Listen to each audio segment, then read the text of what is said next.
Julio Curi es abogado del expresidente Hipólito Mejía ante la Suprema Corte de Justicia por el caso de difamación e injuria cometido por el senador Wilton Guerrero y en el que estaba implicado el director del periódico El Caribe, Osvaldo Santana. Hoy hubo una decisión del doctor Mariano Germán, presidente de la Suprema Corte de Justicia, y nos interesa que Julio Curi nos explique.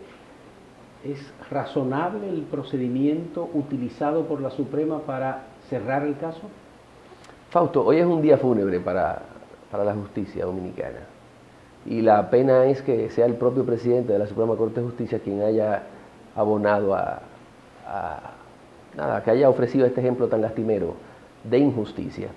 Resulta que cuando nosotros presentamos la acusación, el mismo Mariano Germán designó al juez Frank Soto para que conociese la admisibilidad de la acusación, en vista de que los imputados, sorteando el fondo del proceso, presentaron un rimero de incidentes. Nosotros entendíamos que el tribunal competente para conocer de esos incidentes era el Pleno, en razón de que la ley orgánica de la Suprema Corte de Justicia, que es especial y orgánica y por tanto jerárquicamente predomina sobre la ley ordinaria, que es el Código Procesal Penal, que le correspondía al Pleno decidir esos incidentes.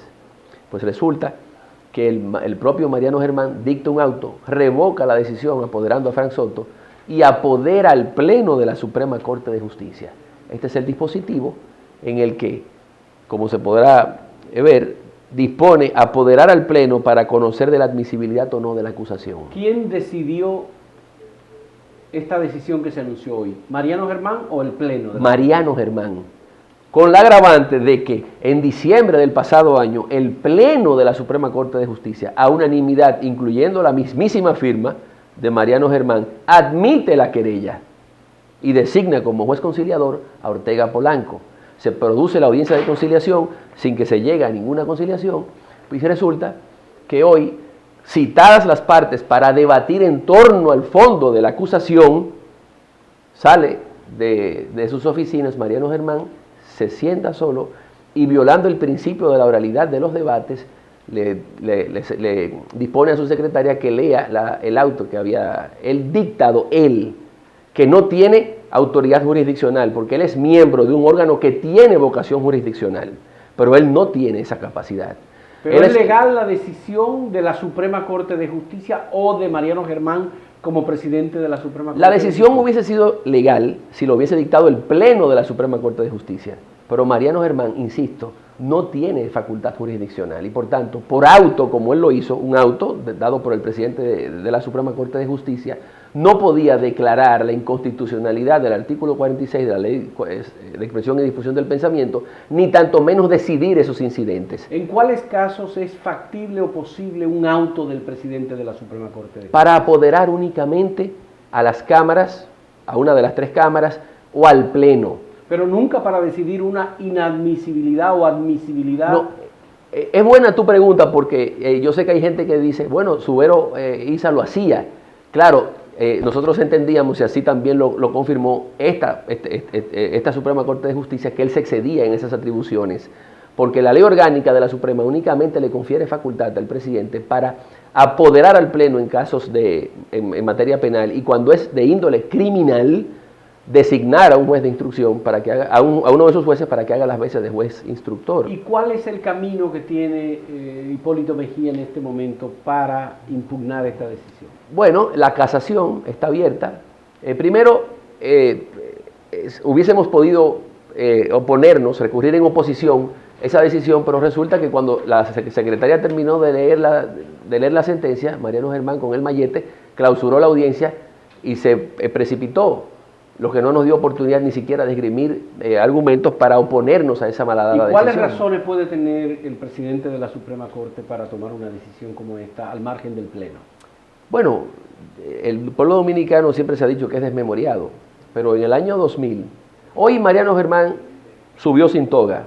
Él se quitó la toga y el birrete morado, o púrpura, ¿no? Y se puso aquel traje de solapa ancha y cruzado que él usaba en el año 2000. Hay que recordar que en el año 2000, cuando Hipólito Mejía asciende al poder, se encuentra con Mariano Germán enquistado en el Indotel con una ley que prohibía su destitución, o sea, que establecía su inamovilidad. El presidente Mejía da un decreto, lo destituye, y en un esfuerzo inútil, Mariano Germán intenta la inconstitucionalidad de ese decreto, y la Suprema Corte de entonces, la que presidía Jorge Suberoiza, se lo rechazó. O sea, que hay aquí evidentemente un tufo retaliatorio. ¿Sí? ¿Hay algún antecedente, Julio, en el sentido de que se declare la inadmisibilidad porque resulta inconstitucional un artículo, como el caso del artículo 46 de la Ley 6132 de presión y difusión del pensamiento? No, no lo hay. Todo lo contrario, el propio Mariano Germán, presidiendo esa Suprema Corte de Justicia, ha conocido más de una vez de incidentes relativos a acusaciones de acción privada por difamación e injuria, y todas las veces que lo ha hecho, ha considerado que el artículo 46 se aviene a la Constitución. Esta es la única. ¿Con la actual Constitución de la República? Con la actual Constitución de la República. Es decir, la anterior Suprema Corte de Justicia juzgó también en múltiples oportunidades que ese artículo 46 no violaba el principio de que nadie es penalmente responsable por el hecho ajeno, en razón de que el director del medio debe cumplir con su responsabilidad de tamizar, digamos, de valorar lo que una persona dice para no afectar la dignidad ajena.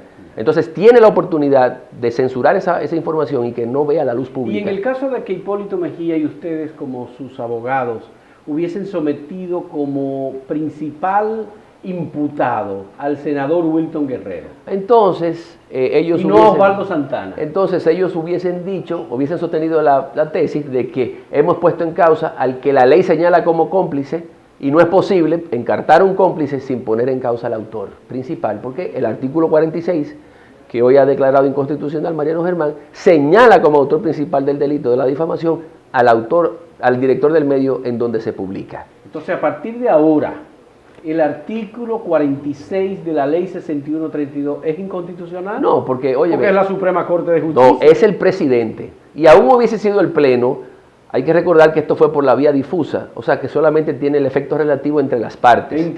Relativo a este caso. Y relativo a este caso. Y es muy probable, dadas esas veleidades de la actual Suprema Corte de Justicia, que mañana conozcan otro caso y ellos se traguen esa inconstitucionalidad y condenen a un director de prensa. Aquí hubo, obviamente, un interés, una inclinación por favorecer al director del Caribe y también al senador Wilton Guerrero, que está vinculado a Leonel Fernández, que es el jefe político de... Pero Wilton Guerrero no es un hombre relacionado con Leonel Fernández, se le vincula a Danilo Medina, pero a Leonel Fernández como tal. Bueno, no sé.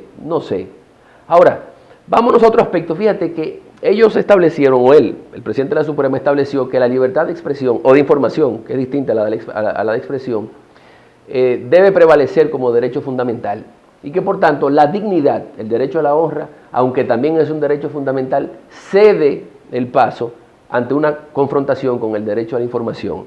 Eso es un penosísimo desconocimiento del valor en el que se cimienta el Estado de Derecho.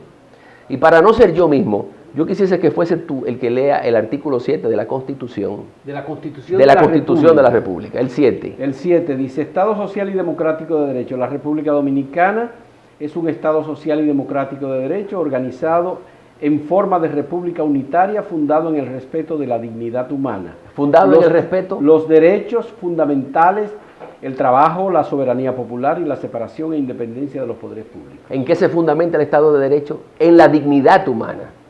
Pero es decir, el derecho a la libertad de información, Julio. Claro que sí, pero siempre teniendo por límite la dignidad ajena.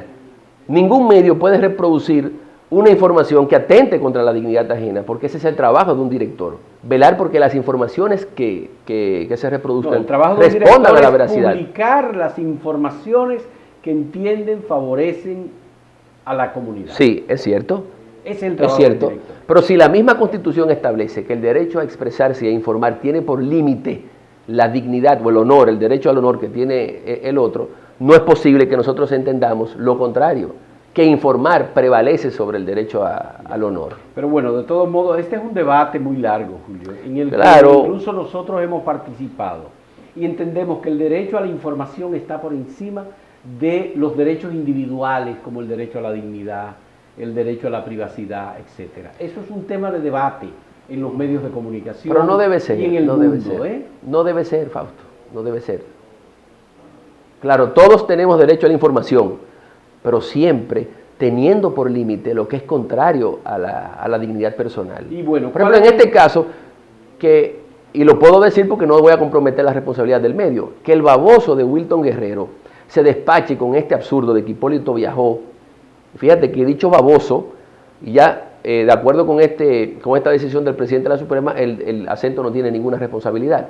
Pero que este baboso salga con esta tontería, porque aquí no se conoció el fondo de la difamación, es decir, de la acusación.